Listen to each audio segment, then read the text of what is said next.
রাজনীতিক স্যাটায়ার বা ধরুন ব্যঙ্গ এটা কিন্তু হাসির আড়ালে লুকিয়ে থাকা একটা বেশ শক্তিশালী অস্ত্র। আর সম্প্রতি অনলাইনে ভাইরাল হওয়া একটা রোস্ট ঠিক এই কাজটাই করেছে। এই আলোচনাতে আমরা এর প্রত্যেকটা স্তর খুলে খুলে দেখব কিভাবে সাধারণ একটা রসিকতা থেকে এটা একটা ধারালো রাজনৈতিক মন্তব্যে পরিণত হলো। চলুন তাহলে শুরু করা যাক। দেখুন, এই একটা লাইন দিয়েই কিন্তু পুরো ব্যঙ্গের শ্যুটটা সেট করে দেওয়া হয়েছে। একদিকে বলা হচ্ছে সরকারের সাফল্যের মতো একটা পজিটিভ কথা, আর ঠিক তার পাশেই তুলনা করা হচ্ছে মণিপুরের জাতিগত সংঘাতের মতো একটা মর্মান্তিক ঘটনার সাথে। প্রশংসার আড়ালে এই যে মারাত্মক খোঁচাটা, এটাই বুঝিয়ে দেয় যে এটা কোনো সাধারণ প্রশংসা নয়, বরং গভীর সমালোচনামূলক একটা ব্যাপার। এই ব্যঙ্গটার একেবারে কেন্দ্রে রয়েছে একটা বেশ সাহসী তুলনা। প্রথম অংশে আমরা দেখব কিভাবে এই স্যাটায়ারটা সরকার আর চোর এই দুটো ধারণাকে এক সুতোয় বাঁধার চেষ্টা করে, যা আমাদের সাধারণ ধারণাগুলোকে একদম নাড়িয়ে দেয়। শুরুটা কিন্তু হচ্ছে আপাতদৃষ্টিতে সরকারের পক্ষ নিয়ে। মনে হচ্ছে বক্তা বলছেন, আরে সরকারকে চোর বলা তো লজ্জার ব্যাপার। কিন্তু এই আপাত নিরীহ লাইনটাই আসলে একটা ফাঁদ, যা দর্শকদের পরের যুক্তির জন্য মানসিকভাবে প্রস্তুত করে। সাধারণত তো আমরা চোর আর সরকারের মধ্যে একটা স্পষ্ট দেয়াল কল্পনা করি, তাই না? কিন্তু এই ব্যঙ্গটা ঠিক সেই দেয়ালটাকেই ভেঙে ফেলার চেষ্টা করছে।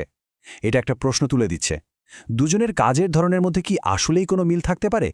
আর এই ব্যঙ্গাত্মক প্রশ্নটাই কিন্তু বিতর্কের জন্ম দেয়। আচ্ছা, এবার ব্যঙ্গটা তার কৌশল একটু পাল্টায়।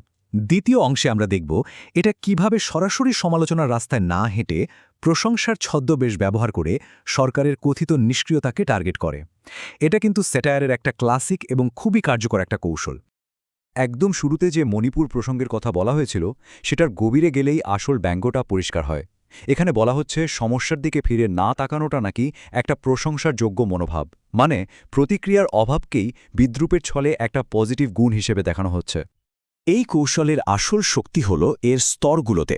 একটা সংবেদনশীল বাস্তব ঘটনার ওপর বিদ্রূপের প্রলেপ দিয়ে মনোযোগের অভাবকে খুব চালাকির সাথে সমালোচনা করা হচ্ছে। এখানে সরাসরি অভিযোগ না করে পরোক্ষভাবে একটা শক্তিশালী বার্তা দেয়া হচ্ছে।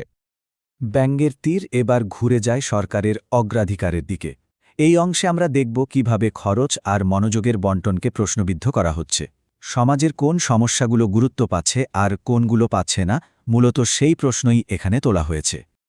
প্রথমে সামনে আনা হয় এই বিশাল অঙ্কটা, ১০০ কোটি। স্যাটায়ারে দাবি করছে নেতারা এই বিপুল পরিমাণ অর্থ খরচ করছেন। স্বাভাবিকভাবে প্রশ্ন জাগে, এই অমন খরচের পেছনে উদ্দেশ্যটা কি? এর উত্তরটাই হল আসল ব্যঙ্গ। এখানে একটা সরাসরি সংযোগ তৈরি করা হয়।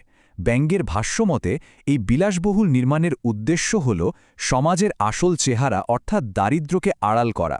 এটা একটা বেশ জোরালো অভিযোগ, যা হাসির মোড়কে পরিবেশন করা হয়েছে। আর ঠিক এর পরেই ব্যঙ্গটা একটা সম্পূর্ণ অপ্রত্যাশিত মোড় নেয়। একদিকে ১০০ কোটির বাংলোর মতো বিশাল ব্যাপার, আর তার সাথে তুলনা করা হচ্ছে কুকুর ধরার মতো একটা সাধারণ কাজের। এই অদ্ভুত বৈপরীত্যটাই কিন্তু হাসির মূল উৎস। এবং এটাই হলো পাঞ্চলাইন। ব্যঙ্গটা এখানে একটা ছোট সম্পর্কহীন কাজকে একটা বড় সমস্যার আড়াল হিসেবে দেখাচ্ছে। যেভাবে বাংলো বানিয়ে দারিদ্র্য লোকানো হচ্ছে, ঠিক সেভাবেই নাকি কুকুর ধরে চুরি ঢাকার চেষ্টা চলছে। এই অবাস্তব তুলনাটাই ব্যঙ্গটাকে আরও ধারালো করে তুলেছে। ব্যঙ্গের একদম শেষ পর্যায়ে এসে একটা গঠনমূলক সমাধানের প্রস্তাব দেওয়া হয়। আপাতদৃষ্টিতে এটাকে শাসনের জন্য একটা পরামর্শ মনে হলেও এর গভীরে কিন্তু লুকিয়ে আছে তীক্ষ্ণ সমালোচনা। চলুন দেখি সেই প্রস্তাবটা ঠিক কী। এই স্লাইডটা চমৎকারভাবে কৌতুকের যুক্তিটাকে ভেঙে দেখিয়েছে। এখানে একটা ঘরোয়া উপমা ব্যবহার করে রাজনৈতিক যোগাযোগের সমালোচনা করা হচ্ছে। বার্তাটা খুব স্পষ্ট, ব্যক্তিগত আলাপ বা মনের কথা ব্যক্তিগত পরিসরেই মানায়, আর জনগণের সাথে দরকার নক্কার কাজের কথা। যারা মন কি বাত শব্দটির সঙ্গে পরিচিত নন, তাদের জন্য এই স্লাইডটা একটু প্রেক্ষাপট তৈরি করে দিচ্ছে। এটি একটি অত্যন্ত জনপ্রিয় রেডিও অনুষ্ঠান, আর এই ব্যঙ্গটি সেই অনুষ্ঠানের নাম ব্যবহার করেই তার বক্তব্যটা রেখেছে। সবশেষে চলুন পুরো বিশ্লেষণটাকে এক জায়গায় এনে দেখি, কেন এই রোস্ট ফরম্যাটটা রাজনৈতিক মতপ্রকাশের জন্য এত শক্তিশালী একটা মাধ্যম হয়ে উঠছে। সোর্সের মন্তব্য থেকে নেওয়া এই লাইনটা আমাদের একটা জনপ্রিয় ইন্টারনেট স্ল্যাংয়ের সাথে পরিচয় করিয়ে দেয়, কুকড। যখন কেউ কাউকে যুক্তিতে বা কথা একেবারে ধরাশায়ী করে দেয়, তখনই এই শব্দটা ব্যবহার করা হয়, যা এই রোস্টের ক্ষেত্রে পুরোপুরি খেটে যায়। তাহলে এই বিন্যাসের সাফল্যের কারণটা কি? আসলে এটা হাসির আড়ালে এমন সব কঠিন কথা বলে দেয়, যা সরাসরি বললে হয়তো অনেক বিতর্ক তৈরি করতে পারত। এর সংক্ষিপ্ত আর আকর্ষণীয় ফরম্যাটটা ডিজিটাল যুগে খুব সহজে শেয়ার করা যায়, যা একে আরও প্রভাবশালী করে তোলে। এই বিশ্লেষণটা আমরা শেষ করছি একটা বেশ গুরুত্বপূর্ণ প্রশ্ন দিয়ে। এই ডিজিটাল যুগে যেখানে মানুষের মনোযোগের পরিসর খুব কম, সেখানে হাস্যরস আর ব্যঙ্গই কি জনবিতর্কের প্রধান মাধ্যম হয়ে উঠছে? এর উত্তরটা কিন্তু ভবিষ্যতের রাজনৈতিক আলাপ আলোচনার গতিপথ ঠিক করে দিতে পারে।